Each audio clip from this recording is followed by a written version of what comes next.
Aguilar. Presente, Aguilar. doctor, buenos días. Buenos días. Aguilar García. Presente, doctor, buenos días. Bueno, Álvarez López. Buenos días, doctor. Presente. Álvarez López. Buenos días, doctor. ¿Me escucha, doctor? Buenos días. Álvarez Buenos días, Mercado. doctor. Buenos días, doctor, presente. Buenos días. Álvarez Ramírez. Álvarez Arabia. Álvarez Arabia. Arenas Rogel. Presente, doctor, buenos días. Astocóndor Marcos. Astocóndor. Avilés Antesana. Presente, doctor. Buenos días. Buenos días. Borra Villar.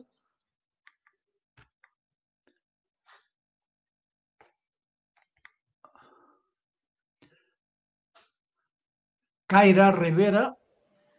Buenos días, doctor, presente. Caminada Castillo.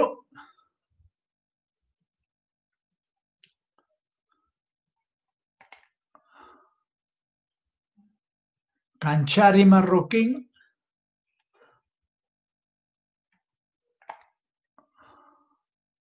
Casilla Guamán. Buen día, doctor. Presente. Buenos días. Castillo Ticona. Presente, doctor. Buenos días. Bueno, Celadita Tolentino. Presente, doctor. Buenos días. Buenos días. Charapaqui Jacinto. Charapaqui. Chindia Tantalián.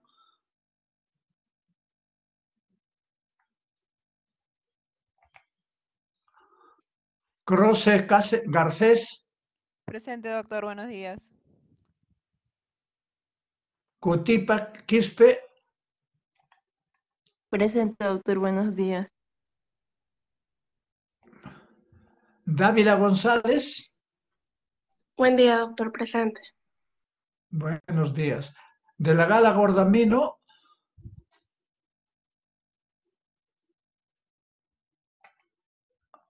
Díaz León. Presente, doctor. Buenos días. Buenos días. Durán Salinas. Presente, doctor, buenos días. Buenos días. Falén Flores. Falén. Gama Cabrera. Presente, doctor. Buenos días.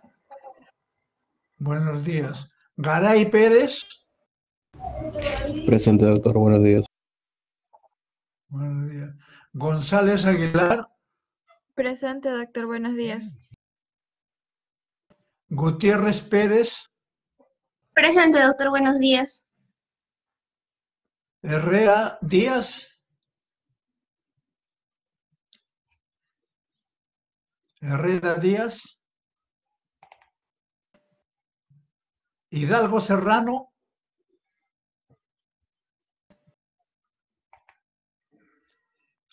Huerta Tello.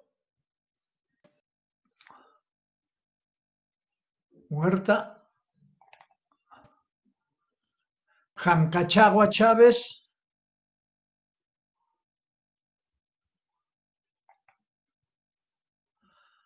Martel Arnao. Presente, doctor. Buenos días. Buenos días. Martínez Quincaño. Se está reconectando, Martínez doctor. Quincaño. Bueno, ¿cómo? Que se está Martínez reconectando. Quincaño. Que se está reconectando, doctor, porque su Ah, señal ya está está mal. bien. Ya, está bien, está bien, está bien, está bien. Martínez Silva. Martínez Silva. Medina López. Presente, doctor. Buenos días. Buenos días. Medrano López. Medrano.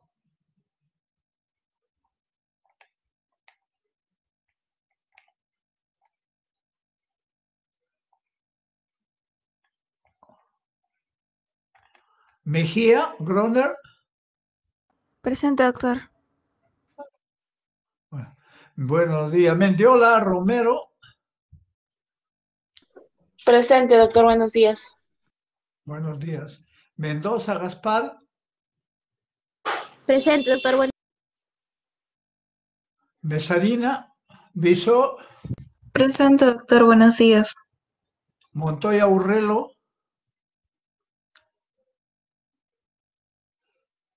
Montoya Urrelo. Moreno Garro. Moreno. Osco Coila.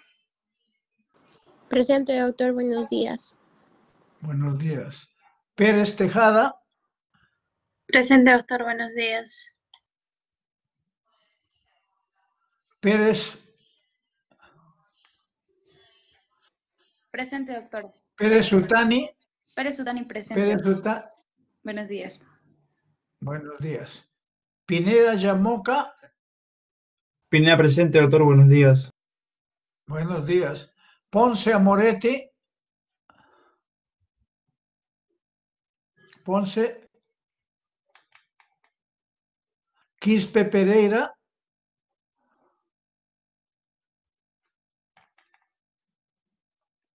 Quispe Sánchez. Buenos días, doctor. Presente. Buenos días. Rodríguez Calderón.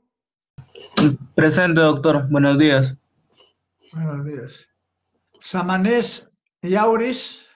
Presente, doctor. Buenos días. Sánchez Chávez.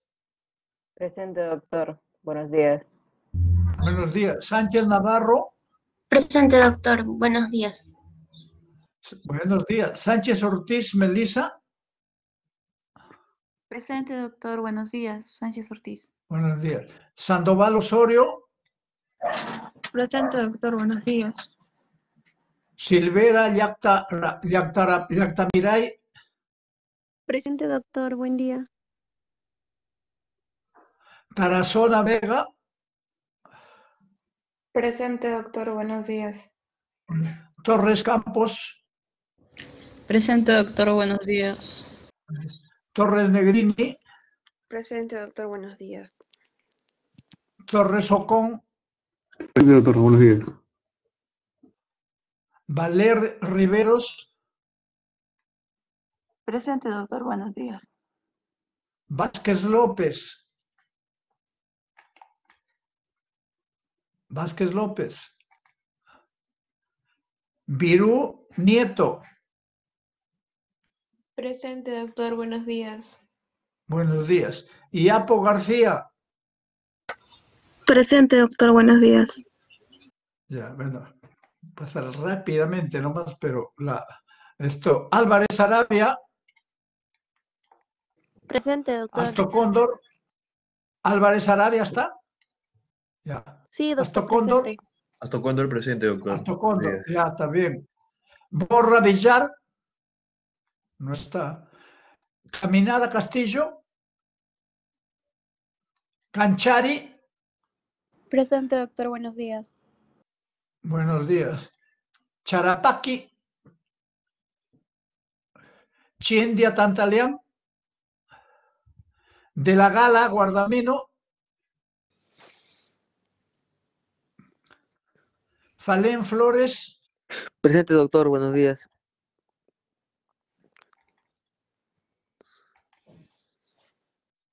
Herrera Díaz. Hidalgo. Huerta. Jancachagua. Martínez Silva. Doctor, Buenos días, doctor. Presente. Martínez disculpe. Silva, ¿no? No, Quicaño, Ya, doctor. ¿cómo? Martínez Quicaño, doctor. Espérese.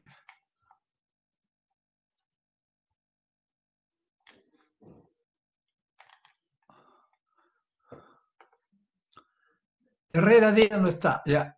Jancachagua, tampoco. Medrano López. Montoya Burrelo. Moreno Garro. Ponce Amoretti. Quispe Pereira. Vázquez López. Bueno, no está.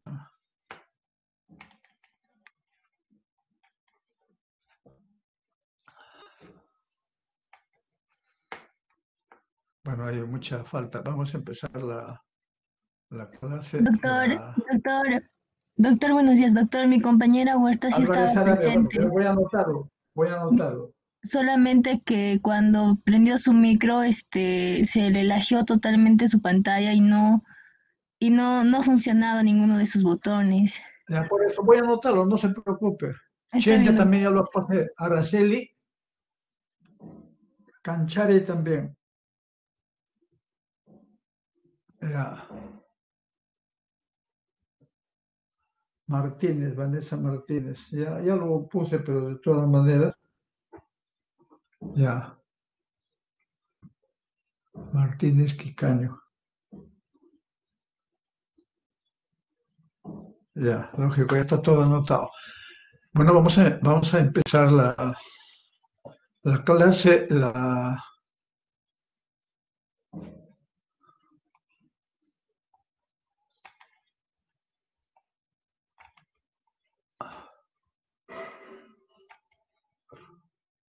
Bueno, antes de iniciar la clase, voy a hacer un pronunciamiento.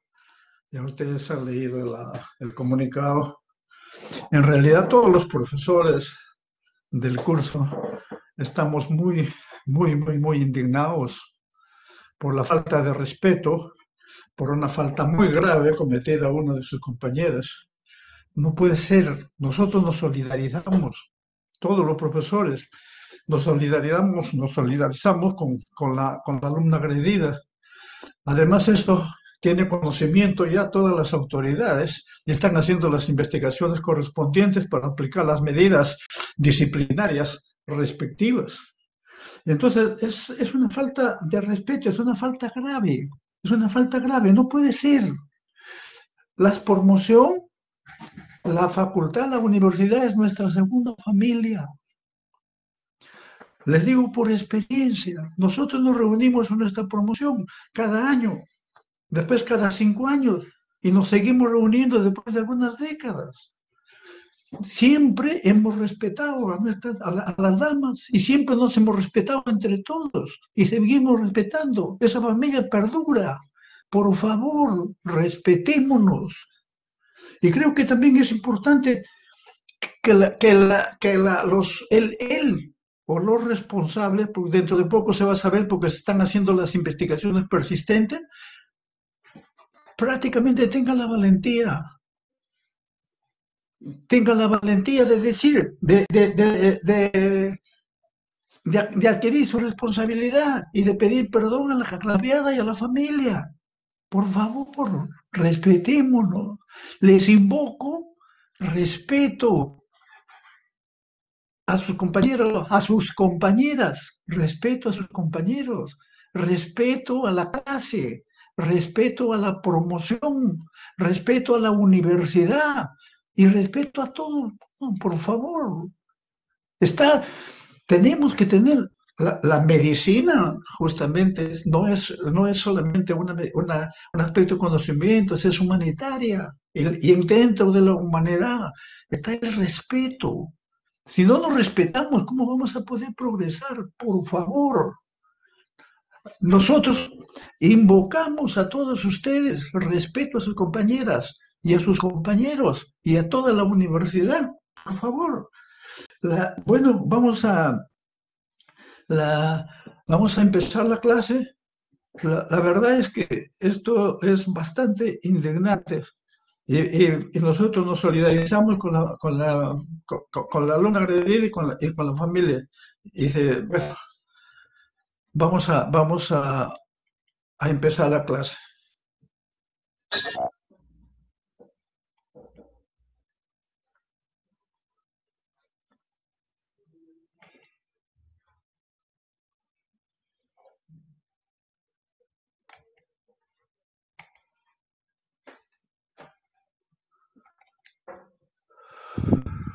Bueno.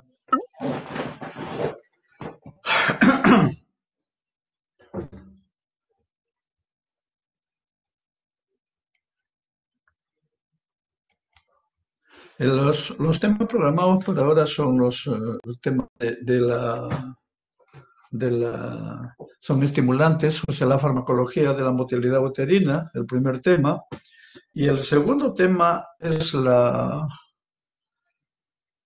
el segundo tema es la farmacología de las hormonas tiroideas.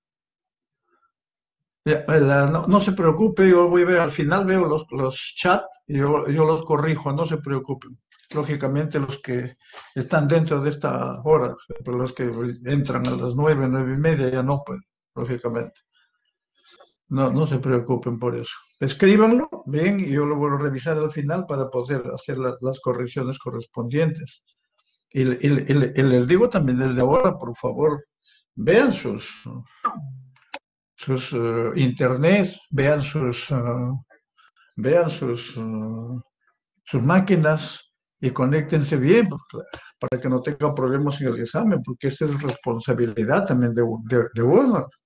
Yo les cuento así, yo compré hace el año pasado un pasaje para viajar fuera del país y lógicamente se me presentó un problema, pero por falta de previsión y perdí mi pasaje. Perdí mi pasaje simplemente y tuve un problema muy serio. Pero eso es por falta de previsión.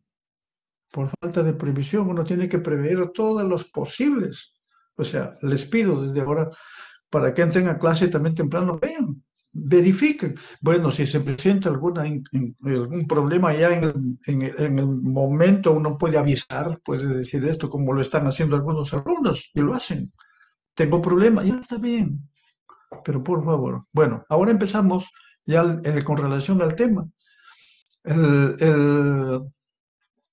La motilidad uterina es uno de los componentes, digamos, aspectos muy importantes, en tanto que varía justamente en las diferentes fases del ciclo menstrual, tanto en el primero como el segundo ciclo, y también varía durante el embarazo.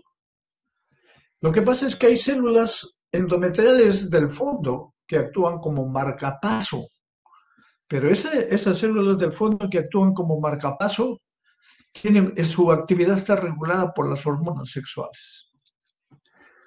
Y acá tenemos, por ejemplo, la motilidad uterina. ¿Quiénes participan? 1, receptores autonómicos. 2, receptores endocrinos. 3, receptores autócrinos. ¿Cuáles son los receptores autonómicos? Los que producen contracción de la musculatura uterina son los agonistas alfa, o sea, los receptores alfa 1. Estimulación de receptores alfa 1 o agonistas alfa 1. Y los que producen relajación de la musculatura uterina son los beta 2, agonistas beta 2, o los beta 2, o los receptores beta 2. Los receptores endocrinos, la progesterona es la que produce hiperpolarización y relaja. Y los estrógenos son los que producen incremento de las contracciones uterinas. Con todos estos componentes, además hay los receptores autócrinos que se refieren a por un lado, la producción generalmente de prostaglandinas, que tiene que ver mucho también con relación de la producción de estrógenos. Las prostaglandinas producen incremento de la contracción y a veces inclusive dilatan el cuello uterino. Por eso es que algunos le están dando malos usos también. Y el otro aspecto es la ocitocina. La ocitocina, que es una hormona que se segrega en el lóbulo posterior de la hipófisis, y que tiene efectos en el útero y tiene efectos en las glándulas mamarias. Dentro de este contexto, prácticamente tenemos fármacos que estimulan el útero, la oxitocina, la ergometrina, y también, lógicamente, las prostaglandinas, análogos de las prostaglandinas, que son la dinoprostona y el dinopros. Este es en términos generales los que estimulan. Después vamos a ver los que relajan el útero. Acá tenemos la oxitocina, lóbulo posterior de la hipófisis. Se agrega la vasopresina que actúa antes, pero se agrega la oxitocina que actúa a nivel de la contractura del útero y a nivel de las glándulas mamarias. Entonces, ¿cómo es que actúa la oxitocina? Actúa en respuesta a la estimulación del cérvix uterino, del cuello uterino y de la vagina y la succión del pezón. Esos son los estímulos que ocasionan respuesta de la liberación de oxitocina. ¿Cómo es que actúa la oxitocina? Se une al receptor acoplado a proteína G, ese es el mecanismo íntimo de acción. ¿Pero qué hace? Activa canales de calcio, y al activar los canales de calcio aumenta la contracción del miometrio. Pero también la oxitocina aumenta la producción local de prostaglandinas. Y esta acción del aumento de prostaglandinas es acción dependiente de estrógenos, que ya mencionamos en la lámina anterior. Cuando termina el parto, en el postparto inmediato, ¿qué hace la oxitocina? O sea, lo que estamos hablando es antes del parto y durante el parto, o durante el parto, disculpe, y luego postparto. Estimula al músculo liso, causando contracciones rítmicas, pero además causa contracción de los vasos sanguíneos, y eso como influye, disminución del sangrado.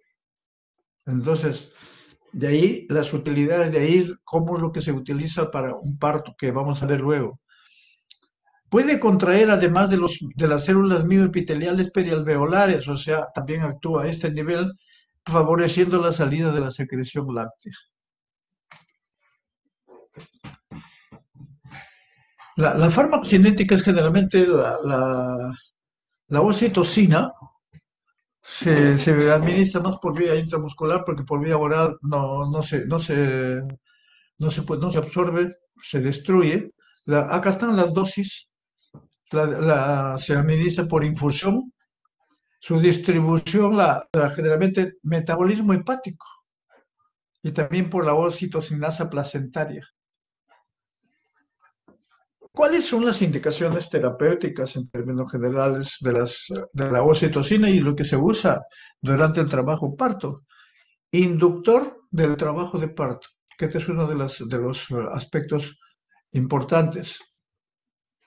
Inductor del trabajo de parto. Este es el tema.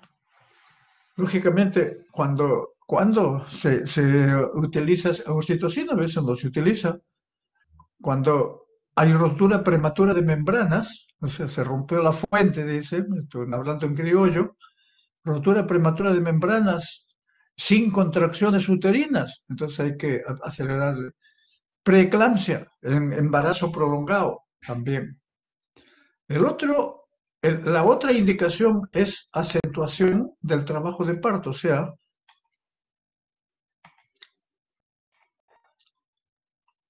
acentuación del trabajo de parto. Uno es inductor del trabajo de parto, otro acentuación del trabajo de parto, el parto prolongado, y lógicamente para prevenir y manejar hemorragia postparto. Este es el otro que lo habíamos colocado dentro del... Acentuación del trabajo de parto cuando hay parto prolongado, y prevención y manejo de hemorragia postparto son las tres indicaciones. Y aparte de las indicaciones, también cuando hay dificultad en la eyección láctea. Hay un análogo de la oxitocina, que es la carbetoxina, que se utiliza para prevención y manejo de la atonía uterina y hemorragia postparto, luego de cesárea generalmente. Tiene una ventaja con relación a la oxitocina, que tu efecto es mayor que la oxitocina.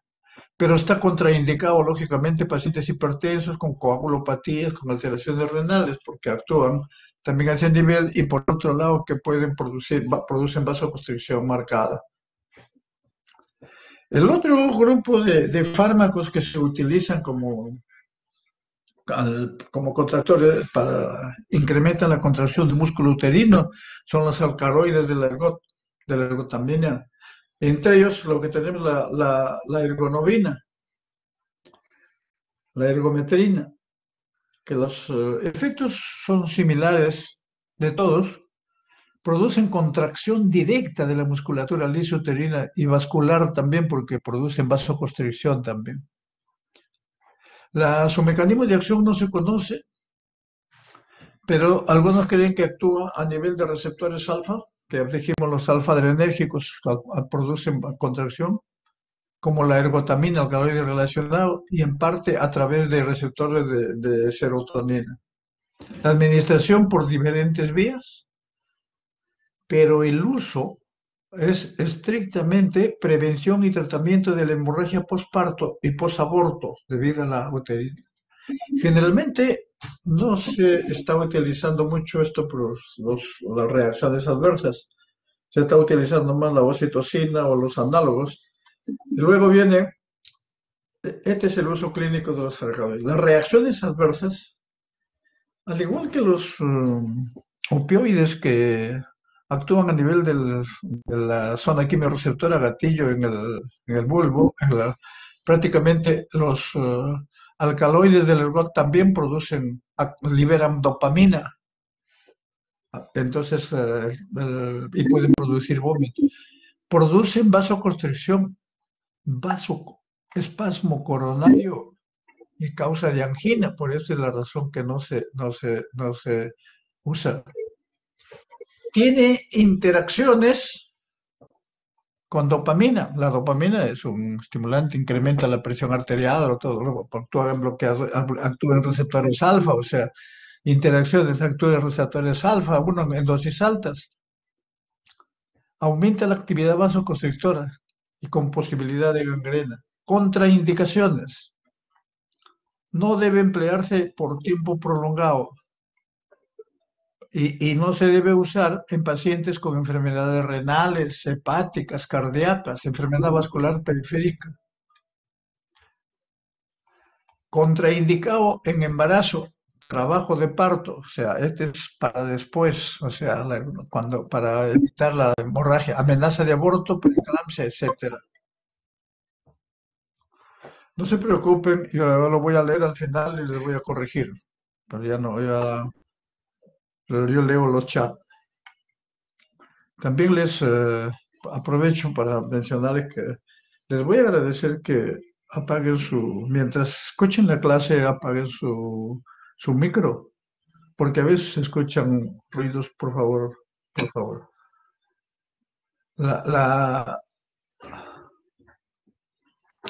Ahora viene, ya hemos hablado de lo que es la oxitocina, hemos hablado sobre lo que es las alcaloides del GOT, y ahora vamos a hablar sobre las prostaglandinas, que ya vimos que justamente tienen mucha correlación con la oxitocina y con los estrógenos.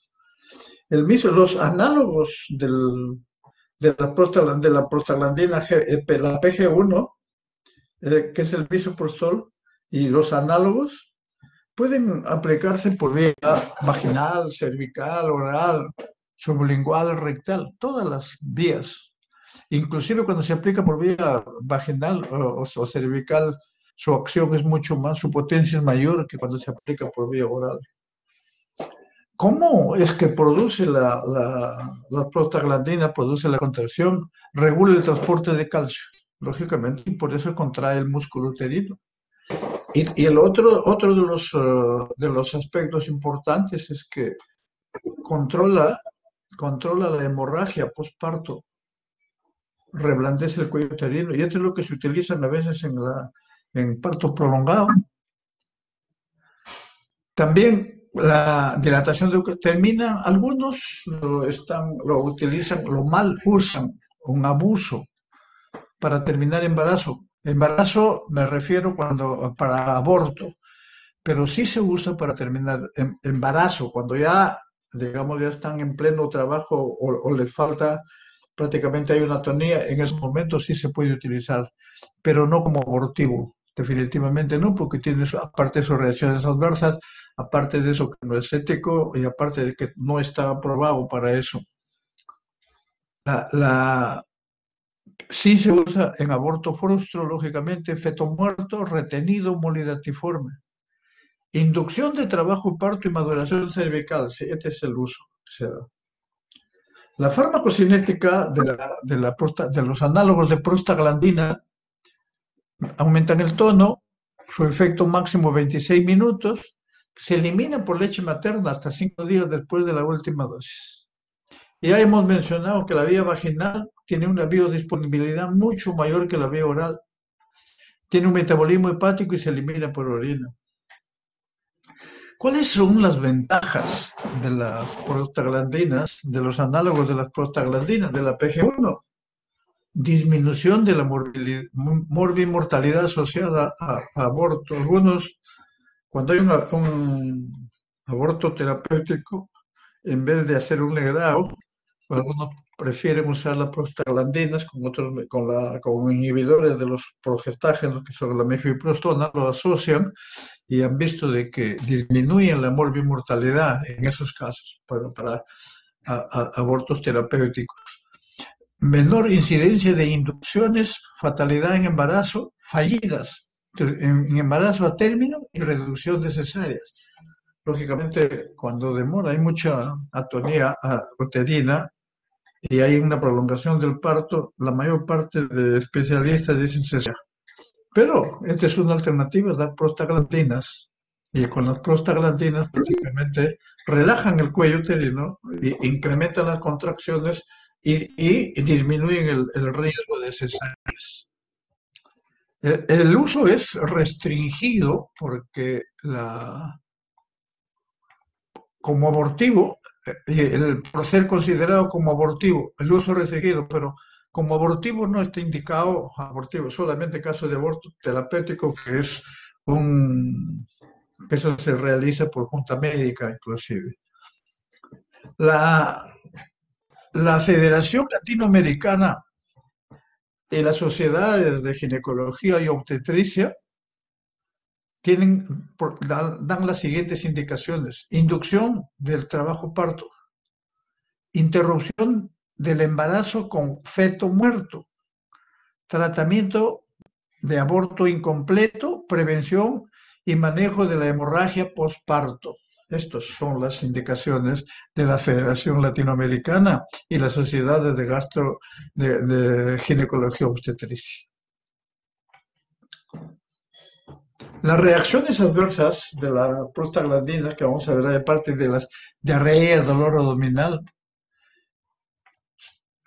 vómito, síndrome de hiperestimulación uterina y ruptura uterina, pueden ser complicaciones graves y maternas como fetales, hemorragia vaginal normal.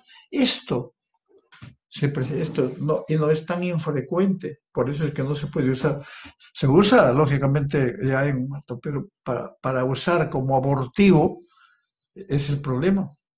Pueden haber casos de ruptura uterina, pueden haber problemas más serios. Y hay efectos adversos, estos son los más frecuentes, efectos adversos menos frecuentes, aunque embolia de líquido amniótico es menos frecuente, pero es grave. Desprendimiento prematuro de paciente es menos frecuente, pero es grave.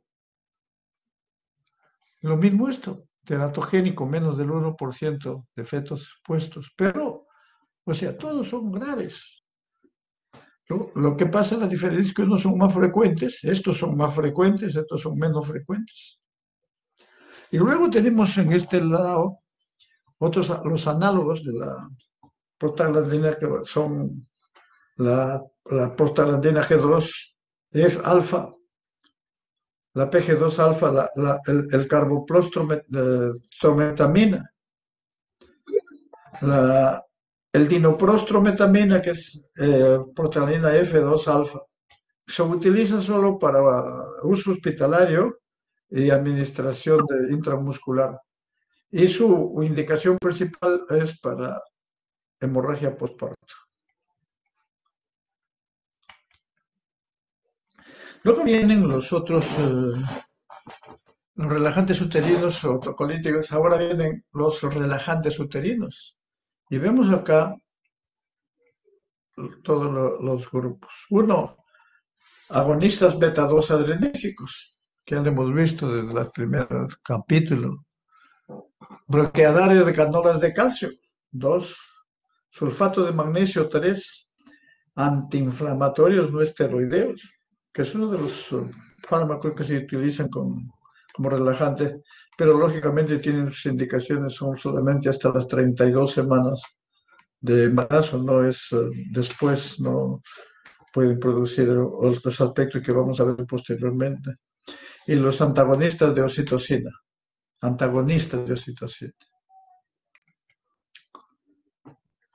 Entonces acá tenemos los agonistas de receptores beta-2 y 2, tenemos los bloqueadores de canales de calcio y acá también tenemos los generadores de óxido nítrico. Entonces estos son relajantes uterinos. Los agonistas de receptores beta-2, generalmente los más conocidos son la terbutalina, el salbutamol.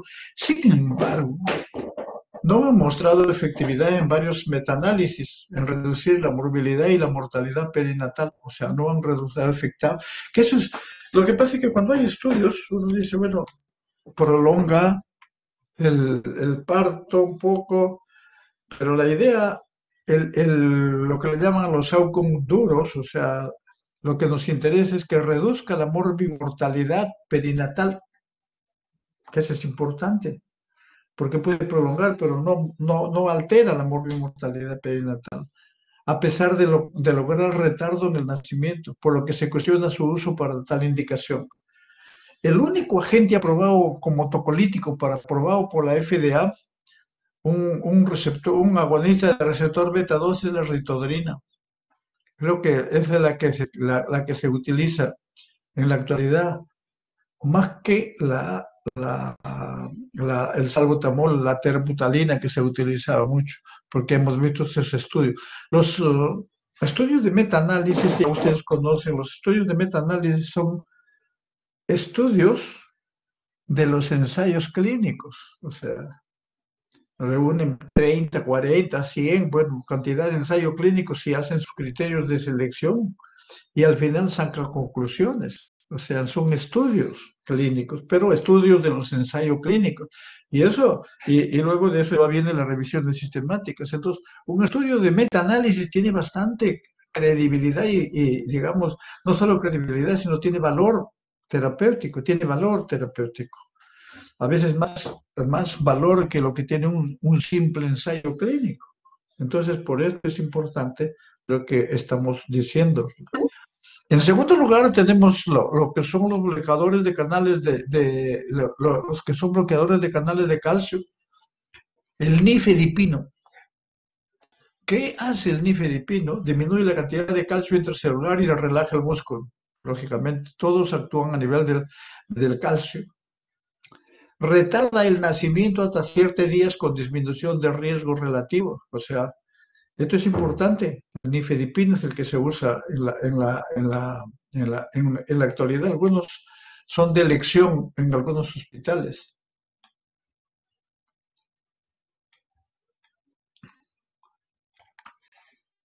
Retardo en el nacimiento con disminución de riesgo relativo del distrés respiratorio del recién nacido. O sea, por eso le mencionábamos, esto es lo que mencionábamos acá también antes. Con menos distrés no se presentan enterocolitis dentro de los 7 días del retardo de nacimiento. No hay hemorragia intraventricular cerebral e ictericia neonatal. O sea que no solo protege, no solo retarda el nacimiento, sino que protege para el distrés respiratorio, enterocolitis. Por esta razón es considerado como tocolítico de elección en diferentes hospitales. Algunos utilizan baja dosis de nifedipino y beta-adrenérgicos, o sea, con ritodrina, mejoran la relajación uterina y disminuyen las reacciones adversas. Uno de los fármacos que han Otros de los generadores de óxido nítrico relajación directa, han demostrado algún efecto en el manejo de trabajo de parto prematuro.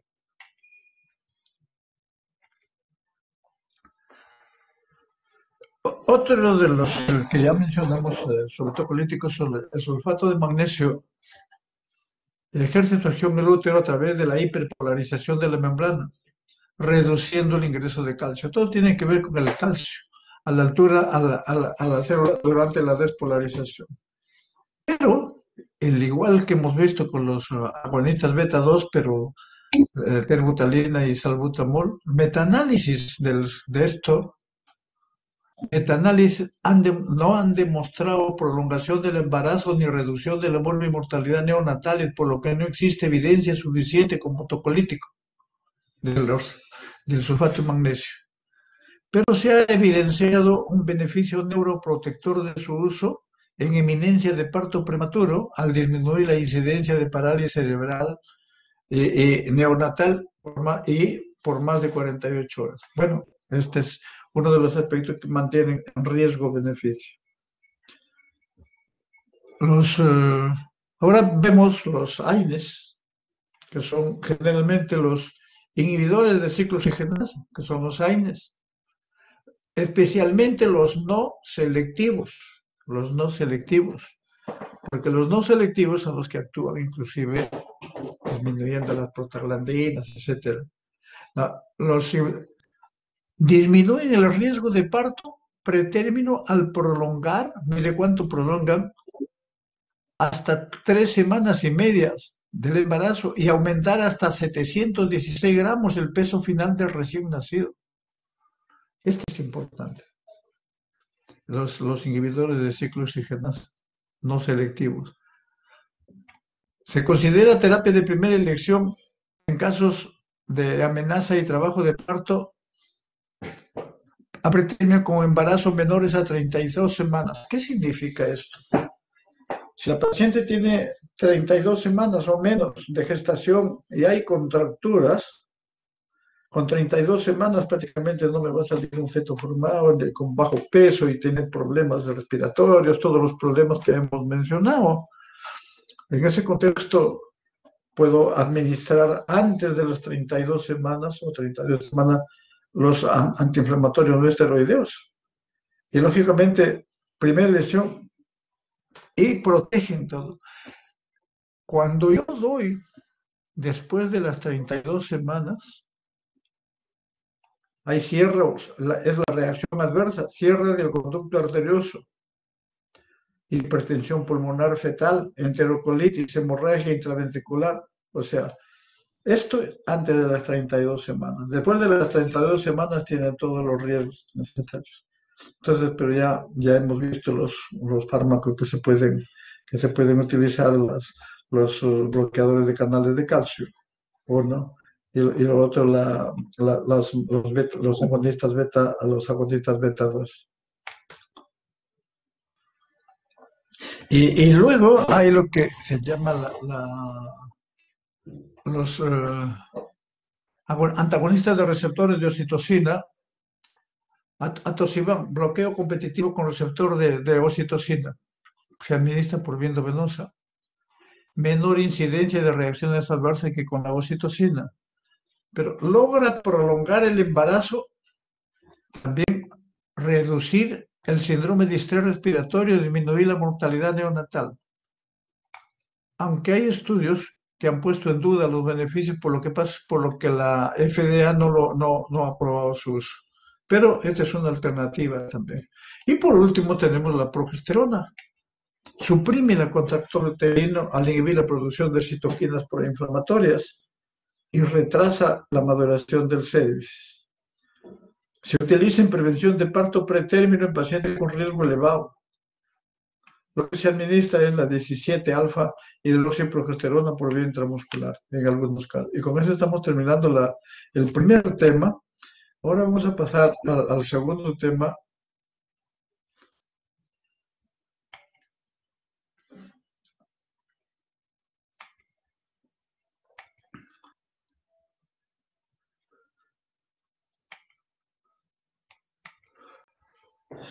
Eh,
Sí, disculpe, sí, o sea, bueno, las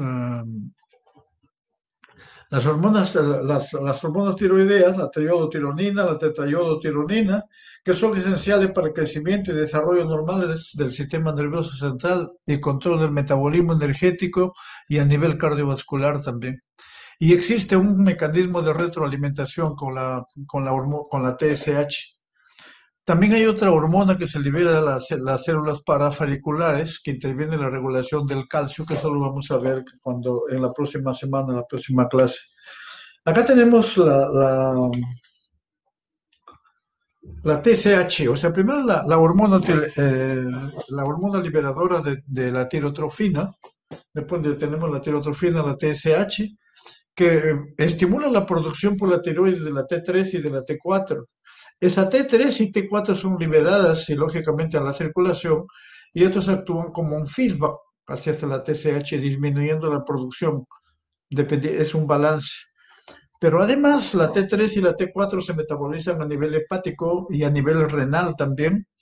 A nivel hepático renal especialmente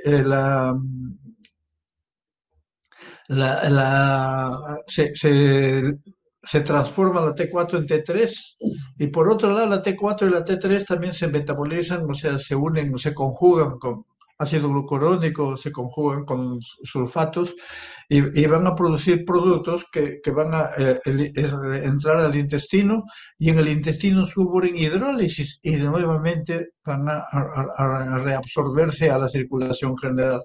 Este es todo el círculo de producción de la hormona tiroidea. Tenemos acá cómo es que se produce la hormona tiroidea, o sea, tenemos acá este es el vaso sanguíneo, esta es la entrada, digamos, esta es la célula folicular, este es el coloide.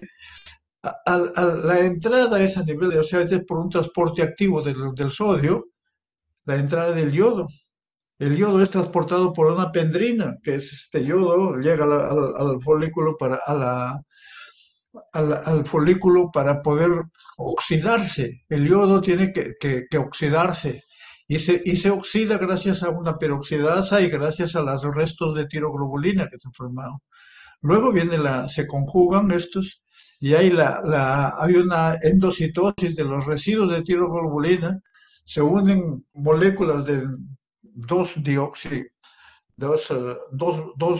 para formar la tetraiodotiroxina y una de mono con una de iodo para formar la tetraiodotiroxina.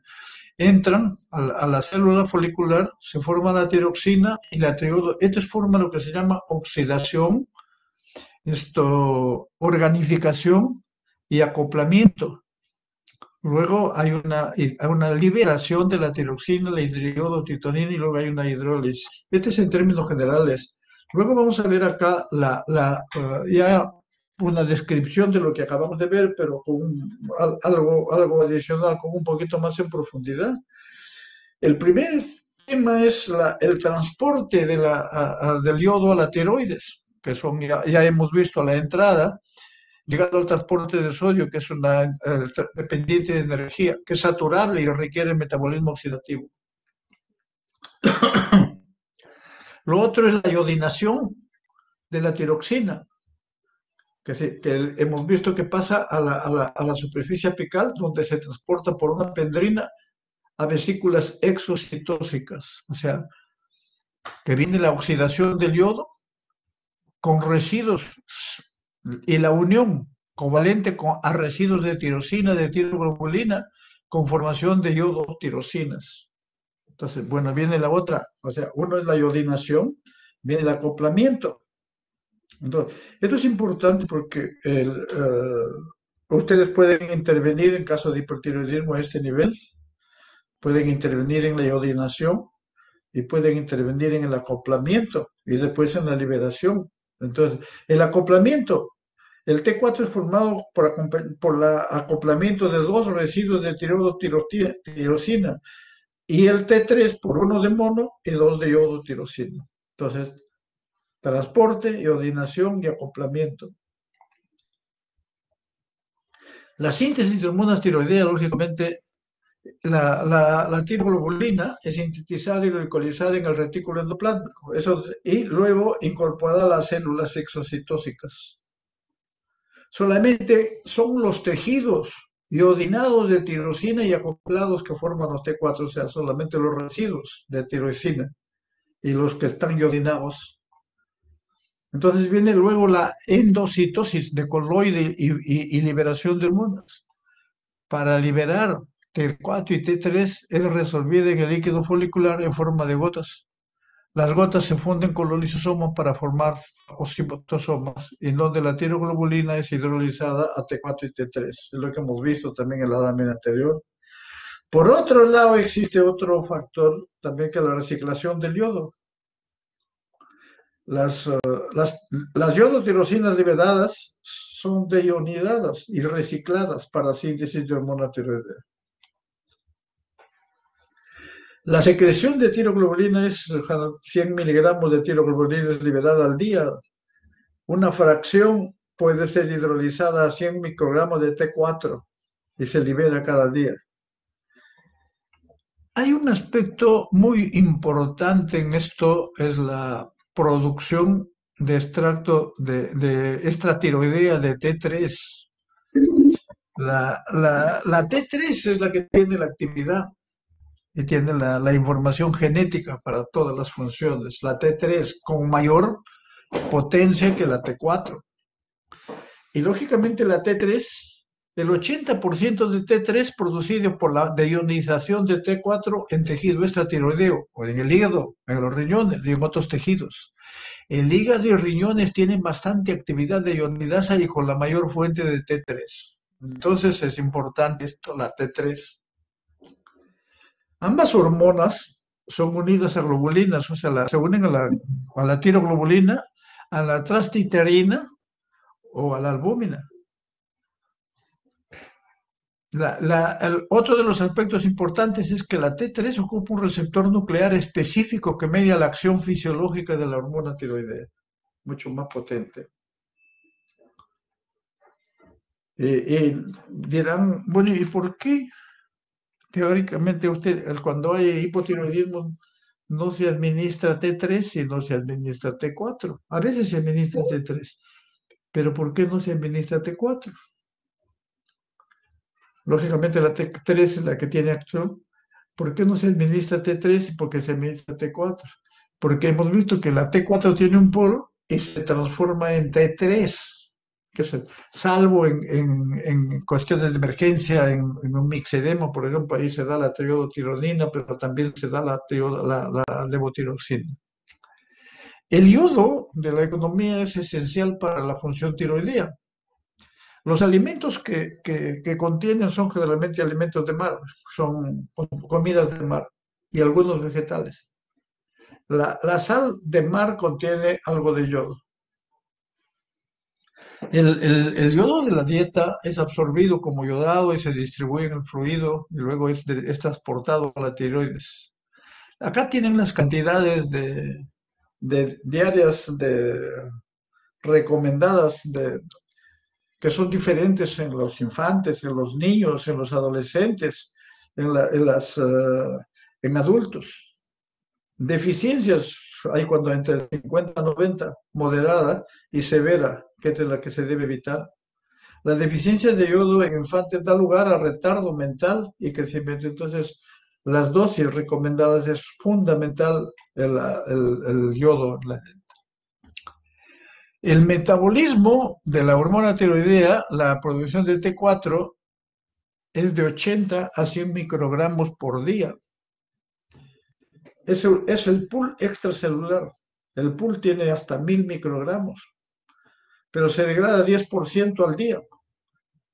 Pero el 80% es deionidada es deionidada, 40% para T3, 40% para T3 reversa, que retorna, 20% conjugado con ácido glucurónico. Entonces, y esto que mencionamos, la deionidación de T4 a T3 incrementa la actividad biológica para T3 y es producida generalmente a total de 30 a 40 microgramos. El pool contiene 50. La unión en las proteínas, ya hemos mencionado, se unen casi todas, la T4 y la T3, a la tierretina, a la tiroglobulina y a las albúminas. Acá están los porcentajes. ¿Cuáles son las acciones de la tiroides? Las tiroides, las hormonas tiroideas, más que las hormonas tiroideas, son responsables del desarrollo encefálico y somático en niños y de la actividad metabólica en adultos. Sí. En ese contexto hay lo que se llama también efecto en el desarrollo neural y somático durante la vida fetal y los primeros años de vida postnatal. Y en los blancos generalmente son esqueleto, corazón y regulación metabólica. Esa es los blancos se refieren a los lugares de acción principales. Estas son las acciones. Entonces, ahora, con relación a la farmacocinética, la T4 y T3 circulantes entran a la célula por difusión, o sea, por transporte activo en el sistema nervioso central. Y ya hemos mencionado que la T3 es derivado de la T4. Y también hemos mencionado que la T3 actúa modificando la transcripción génica en todos los tejidos para alterar la síntesis proteica. La T3 tiene actividad 5 veces mayor que la T4 con diferentes acciones en los diferentes tejidos. El 80% de la T3 circulante es derivado de la conversión extratiroidea, o sea, periférica, de T4 a T3. Y solamente el 20% del T3 se forma en la tiroides. ¿Cuáles son sus efectos en el metabolismo? O sea, tiene efectos en el metabolismo de hidratos de carbono, tiene efectos en el metabolismo de las proteínas, tiene efecto en el metabolismo de las grasas, en la mayor parte de los tejidos. Pero esta acción es coordinada. ¿Con quiénes? Con la insulina, con el glucagón, con corticoides y con catecolaminas. Y al final incrementan el consumo de oxígeno, producción de calor y aumento del metabolismo basal. También tienen efectos sobre el crecimiento y el desarrollo, acción directa sobre las células e indirecta sobre la hormona de crecimiento. Y acá tienen los efectos metabólicos,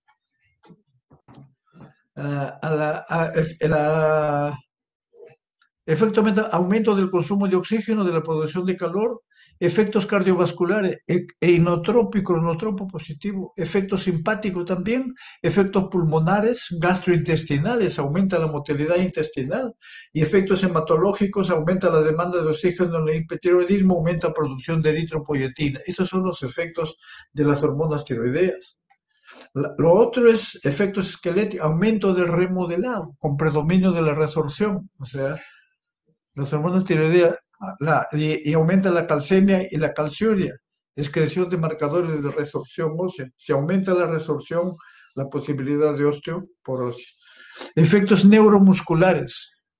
En el hipertiroidismo hay pérdida hay miopatía, creatinuria local y cambios en los reflejos osteotendinosos. Lípidos y carbohidratos aumentan la gluconeogénesis y glucogenólisis. Liberación de ácido graso, glicerol, o sea, ya hemos mencionado que actúan a nivel de los metabolismos. Endocrinológicos, aceleran el recambio metabólico de drogas y hormonas, trastornan la ovulación. En la infertilidad se ve más en casos de hipo que en hipertiroidismo. Y producen hiperprolactinemia también en casos de hipotiroidismo, especialmente en el hipotiroidismo que es secundario. ¿Qué fármacos son los que inhiben? Hay fármacos que actúan, que afectan el metabolismo de las hormonas tiroideas.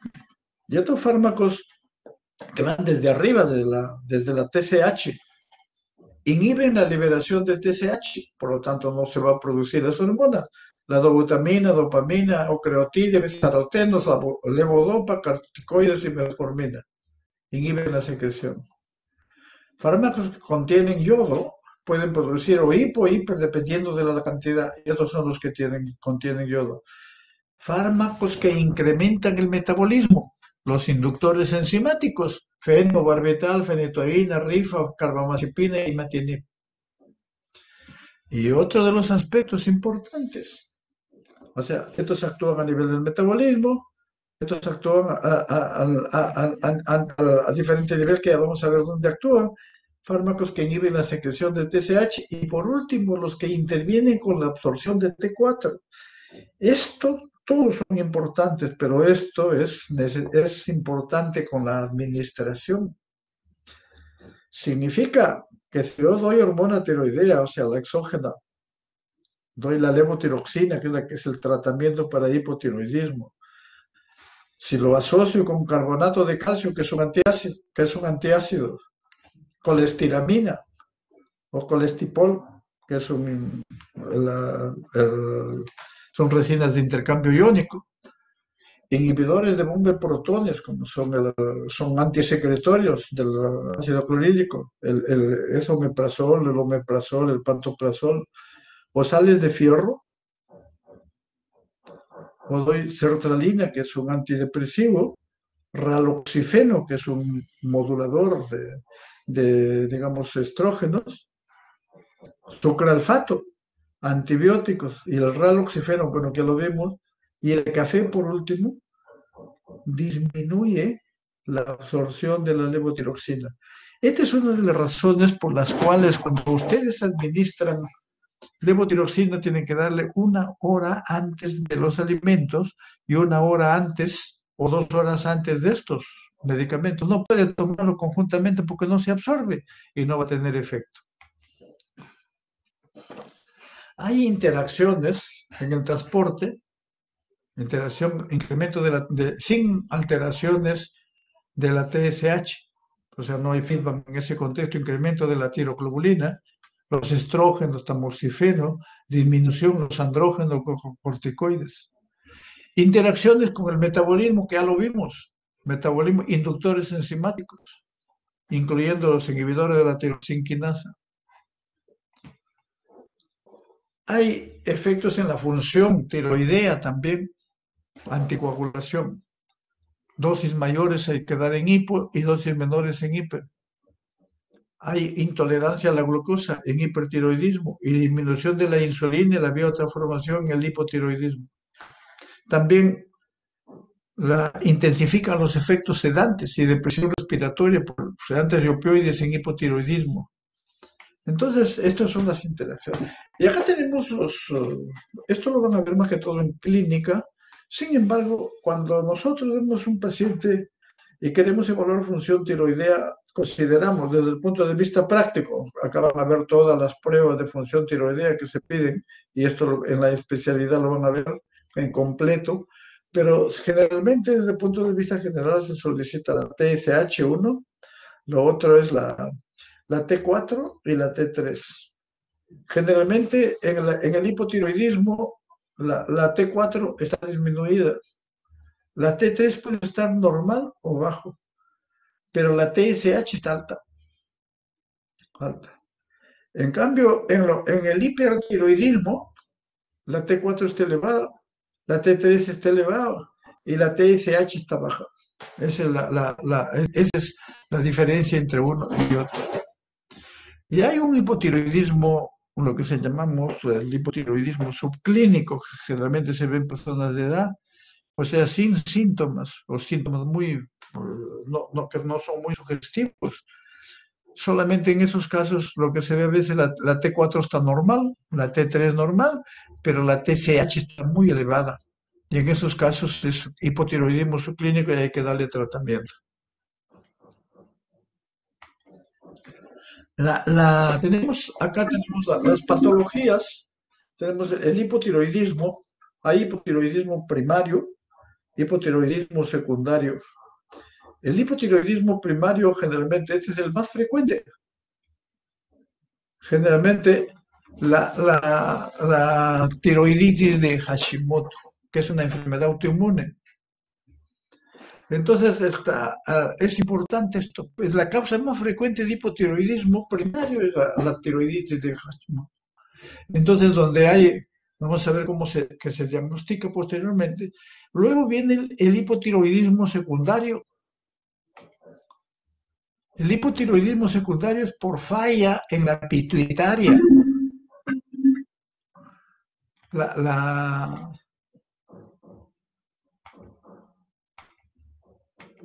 El hipotiroidismo primario, digamos, en la misma tiroides, la tiroides de Hashimoto, y el secundario es por falla en la pituitaria. Es poco común, puede ser causada por destrucción de la tirotrofina por tumores pituitarios, radiaciones, cirugía, necrosis pituitaria postparto, que es la síndrome de Sheehan, trauma o proceso proliferativo de la pituitaria, tumores metastásicos y tuberculosis también. Ese es hipotiroidismo secundario a nivel de central. O sea, luego vamos a ver cómo se diferencia un hipotiroidismo primario del secundario.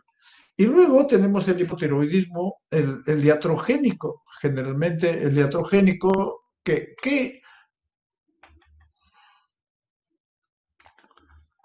después de cuando hay pacientes que son hipertiroideos o se les da antitiroideos o se les da yodo radioactivo o se los opera. Pero la consecuencia de cada uno de esos tratamientos es tendencia al hipotiroidismo. Ese es el hipotiroidismo iatrogénico.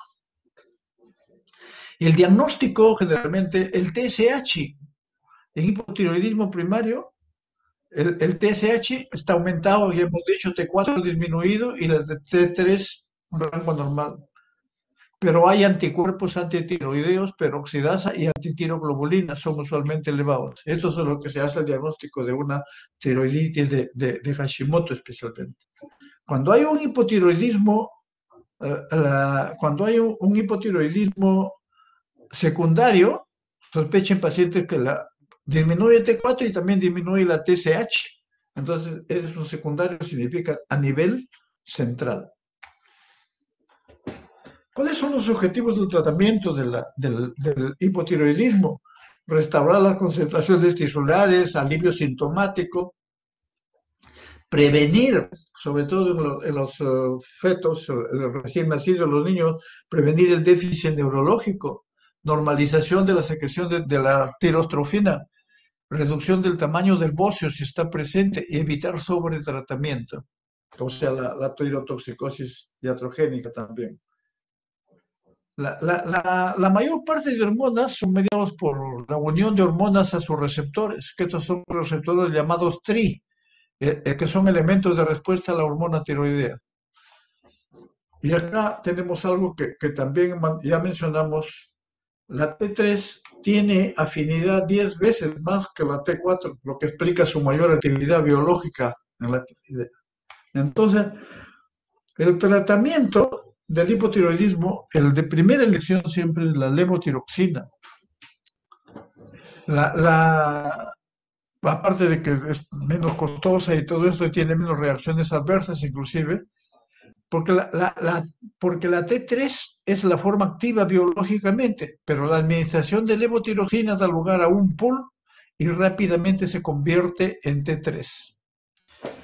Acá las dosis generalmente se administran a pacientes. Primero hay que averiguar si tiene pacientes con enfermedad cardíaca o sin enfermedad cardíaca. Si no tiene sin enfermedad cardiovascular, la dosis empieza con 50 microgramos y se da hasta 100, 120, dependiendo del control de la clínica y de los valores de laboratorio. Y si tiene enfermedad cardíaca, se empieza con 25 y se va aumentando progresivamente. Y ya hemos hablado de lo que es el hipotiroidismo subclínico. Es con marcada elevación del TSH mayor de 10 mililitros por unidades y altos títulos de anticuerpos peroxidasa tiroideos. Ese es el hipotiroidismo subclínico. La levotiroxina es la droga de elección en gestantes y el objetivo es disminuir el TSH a niveles normales durante la gestación, que ese es uno de los objetivos. Las interacciones de la levotiroxina, ya lo mencionamos antes, interacciones en la absorción, no se pueden dar estos. Colestiramina, carbonato de calcio, sucalfato, hidrosulfato ferroso, fibra, tampoco los inhibidores de bomba de protones que hemos visto también. Hay otras interacciones, esta es interacción en la absorción. Otros fármacos que incrementan el clearance de T4, o sea, los inductores enzimáticos, rifampicina, carbamazepina, fenitoína.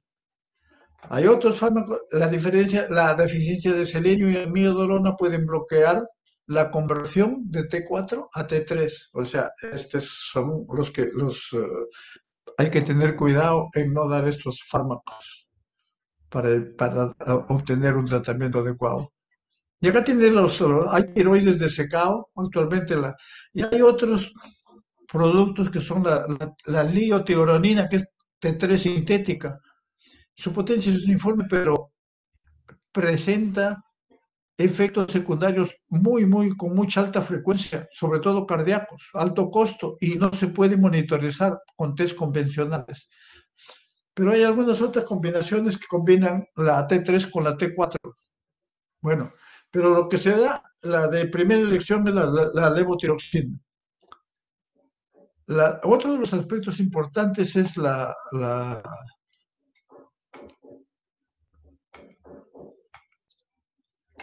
reacciones adversas. Dosis excesiva puede producir arritmias cardíacas, falla cardíaca, fibrilación, angina de pecho e infarto de miocardio. Dice, el hipertiroidismo puede reducir la densidad ósea e incremento de fracturas, lógicamente por osteoporosis. Ahora vemos lo que son, esta es la cinética de las hormonas tiroideas. Acá tienen los valores de la T3 y la T4, el volumen de distribución. El tratamiento del mixedema, generalmente se hace tratamiento con levotiroxina endovenosa o terapia inicial con liotirosina o una combinación de ambos. Pero para el tratamiento del mixedema se utiliza glucocorticoides y lógicamente se controla con estudios con monitoreo metabólico, monitoreo de controles vitales. Luego tenemos por último lo que son los síntomas y signos de hipertiroidismo, que acá tienen los síntomas que lo van a ver especialmente en la clínica. ¿Qué es la tirotoxicosis o el hipertiroidismo? Se presenta con exposición de tejidos a niveles excesivos de T4 o T3. Es una de las causas de tirotoxicosis y hay por sobreproducción de hormonas tiroideas.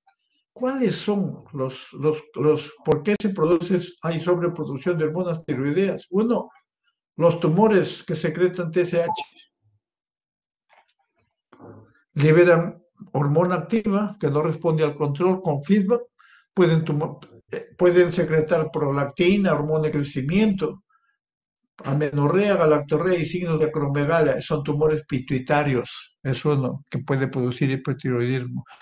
Y lo otro es la enfermedad de Graves-Bachelot, que produce prácticamente, es una enfermedad autoinmune también, que hay producción de anticuerpos estimulantes dirigidos contra los receptores de tirotrofinas. Entonces, es un trastorno autoinmune con producción de inmunoglobulinas estimulantes de la tiroides. Producción de inmunoglobulina. El anticuerpo similar a la TSH, se presentan anticuerpos antitiroglobulina y antiperoxidasas. Ese es el segundo tipo de tirotoxicosis. El tercero son los nódulos tiroideos autónomos, que no dependen de TSH. Adenoma tóxico. Tercero, luego, el bocio multinodular, con función autónoma también. Y por último, la tiroiditis granulomatosa de Kervay. Bueno, yo tuve la oportunidad de ver dos casos, bueno, hemos tratado a un paciente, pero dos casos en el trabajo.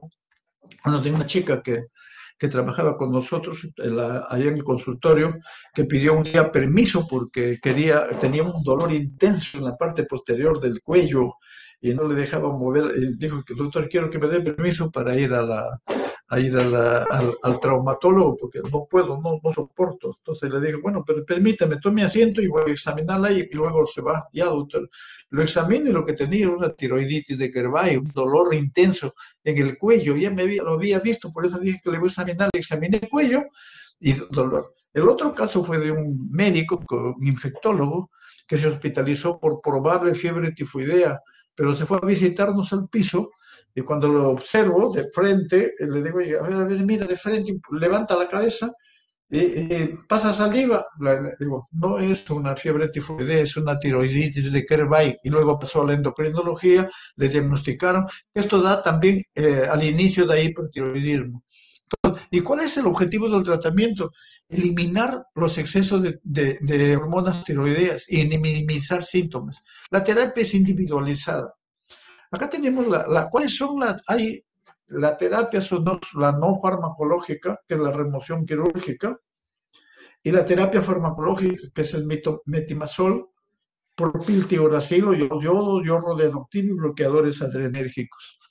Acá vemos los tiosanatos que actúan en el transporte, vimos otros, los ioduros, las tionamidas que actúan en el acoplamiento, que actúan en la organificación, y luego los ioduros que actúan disminuyendo la proteólisis, y algunos fármacos que ven acá que disminuyen la producción de T4 a T3, como son las sustancias de contraste, los bloqueadores beta, los corticosteroides y la miodarona.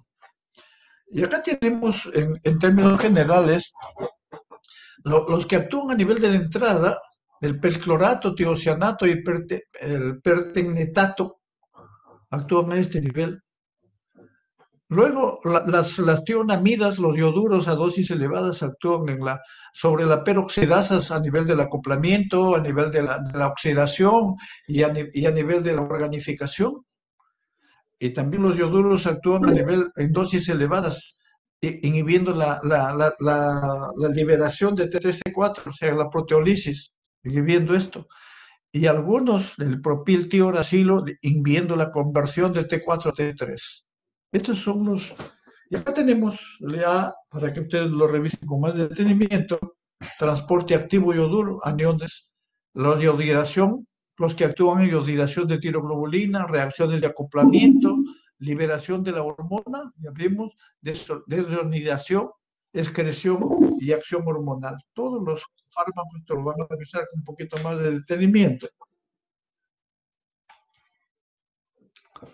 El riesgo radioactivo se presenta en hipertiroidismo, se utiliza para hipertiroidismo cuando hay recidivas de hipertiroidismo, cuando fracasó el tratamiento quirúrgico o farmacológico. Esto prácticamente es captado selectivamente por la tiroides, lesiona las células, emite radiación beta o de pequeño alcance que afecta solo a las células foliculares, no afecta más. Pero sus efectos, después de 2-3 meses, no se ven de inmediato. Pero su principal desventaja es que produce hipotiroidismo desde el primer año y luego va bajando. O sea, al final llegan al hipotiroidismo. Eso es un hipotiroidismo iatrogénico. Está contraindicado en embarazo y lactancia. Antes del tratamiento con yodo radioactivo, se debe evitar los primeros días la contaminación, o sea, se los aíslan los pacientes. Por las alteraciones en la oftalmopatía tiroidea, se administra, porque al parecer el rodio radioactivo empeora la oftalmopatía tiroidea, el esotalmos con todos sus componentes, se recomienda corticoides 2 semanas antes y 6 semanas después de la aplicación de radioiodo. Luego tenemos los otros fármacos, les voy a agradecer unos 2 o 3 minutos para lograr terminar. Suprimen la síntesis de hormonas tiroideas, el metimazol y el propiltiuracilo. ¿Qué hacen? Bloquean la oxidación, todos, ya hemos mencionado, la oxidación, la organificación y el acoplamiento de las iodotironinas mediante la inhibición de la peroxidasa tiroidea. Es lo que actúan tanto el metimazol como el propiltiuracilo. Pero no nos olvidemos que el propiltiuracilo también actúa a nivel periférico, disminuyendo la transformación de T4 en T3. Acá, bueno, justamente esto está acá. ¿Ya? Los efectos clínicos también se obtienen después de varias semanas, cuando se han agotado las reservas de tiroides. El metimazol, bueno, su administración tiene una excelente biodisponibilidad, pero su unión proteica se metaboliza en el hígado, Su duración de efecto es 36 horas por acumulación. Tienen ciertas diferencias entre uno y otro, pero las reacciones adversas, acá tienen las características farmacocinéticas de ambos, pero las reacciones adversas más comunes son la urticaria, artalgias, fiebre y esto, hematológica, metimazol, agranulocitopenia y agranulocitosis. Prácticamente, que es importante. Uno es disminución de granulocitos, pero otro es granulocitosis, que va acompañado de problemas que lo van a ver cuando lleven hematología. Y el propiltiuracilo produce falla hepática, especialmente los 6 primeros. Por esto no es de primera línea es el metamizol. Pero que hay que controlar, que no nos pasemos de dosis y controlando que no haya granulocitos. También se ha reportado anemia plástica. Precauciones: hipersensibilidad cruzada. Pueden disminuir los efectos de anticoagulantes, o sea, los antagonistas de vitamina K. Las indicaciones en hipertiroidismo óseo tóxico difuso: se observa remisión gradual, lógicamente que los efectos se observan posteriormente. Los ioduros son otros fármacos que se están utilizando, bloquean la liberación de hormonas tiroideas, inhibe la síntesis de hormona por inhibición de la proteólisis, ya hemos mencionado, pero uno de los aspectos importantes del uso de los ioduros es que crece el tamaño y la vascularización de la glándula. Los síntomas mejoran entre 2 a 7 días de la iniciación de la terapia. ¿Cuándo se usan?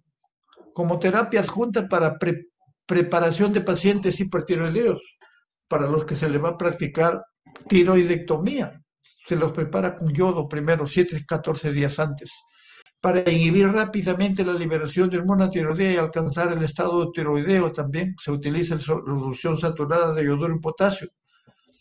En pacientes severamente tirotoxicosis con descompensación cardíaca también se utiliza, y para inhibir la liberación de hormona tiroidea después de terapia con radioyodo. O sea, todos como preparación y luego en posoperatorio. Como coadyuvante para controlar la tirotoxicosis neonatal. Las reacciones adversas ahí están relacionadas con iodismo, o sea, la duodenitis, hipersalivación, disgeusia, reacciones bucofaringeas. No es recomendable su uso en el embarazo por la posibilidad de hipotiroidismo fetal. Otros fármacos que se utilizan son los beta bloqueadores, que se ha empezado el manejo de algunos síntomas, pero además se ha visto también porque los síntomas del hipotiroidismo generalmente son más dependientes, digamos, de la liberación de catecolaminas, el sistema adrenérgico, los efectos antagonizados lógicamente por antagonistas adrenérgicos. Sin embargo, el propanolol y el nadolol bloquean parcialmente la conversión de T4 a 3, pero es una contribución pequeña. Pero la idea, el por qué se administran estos medicamentos más es para bloquear los efectos relacionados con el sistema adrenérgico. Generalmente se administra como terapia adjunta con drogas antitiroideas cuando se trata de enfermedad de Graves-Basedow o óseo tóxico, o preparación para cirugía o en tormenta tiroidea, que es una de las emergencias en caso de hipertiroidismo. Se utiliza para pacientes con síntomas hiperadrenérgicos. La dosis. También se utiliza los glucocorticoides generalmente para inhibir las deodinasas periféricas, disminuyendo la conversión de T4 a T3, igual que el propiltiuracilo. Y acá tenemos la última lámina, que es un resumen que está en el CAGSO. La levotirosina y liotironina, en caso de hipertiroidismo, que actúan los receptores nucleares que hemos visto, las indicaciones. Las tionamidas, metimazol por tirosina, también en el caso de hipertiroidismo, inhibe las reacciones de peroxidasa, ya hemos mencionado, en la organificación, en la ioxidación y en el acoplamiento. Los ioduros, preparación para tiroidectomía, que inhibe la organificación también, y aparte de eso la liberación, la vascularización, que disminuye el tamaño y la vascularización de la glándula, por eso se utiliza preparación para preoperatoria. Bloqueadores beta, inhibición de los receptores, inhibe la conversión que acabamos de ver, en hipertiroidismo en particular, en crisis tiroidea, completando para controlar la taquicardia, hipertensión, fibrilación, etc. Y por último, el yodo radioactivo, en hipotiroidismo para las personas que deben mostrar, hasta mostrar eutiroidismo, lógicamente, previamente que no han respondido a las terapias farmacológicas o de repente a la cirugía. Y con eso estamos terminando. Le pido disculpas por haberme demorado 5 minutos más, pero bueno. ¿Alguna pregunta, por favor?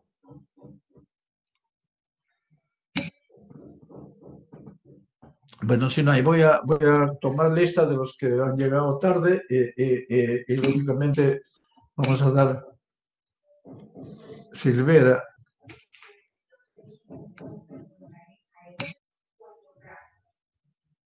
Borra. No. Melissa, Valeria, Melissa de Jesús, ¿qué es? Bueno. Ya. Jancachagua.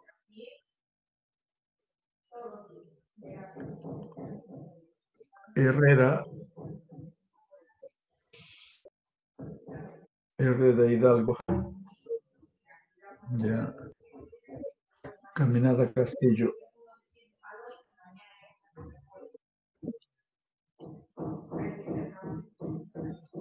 Vázquez. Martín Fabricio.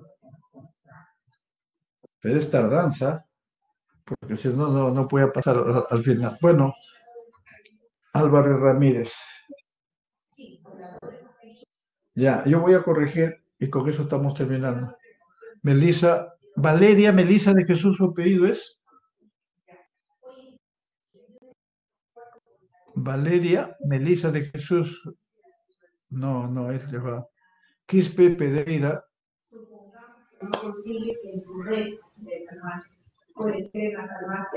Ya, todo está danza. Ya, ahora voy a corregir, no se preocupen. Bueno, vamos a terminar y no se olviden con las recomendaciones que les hemos dado.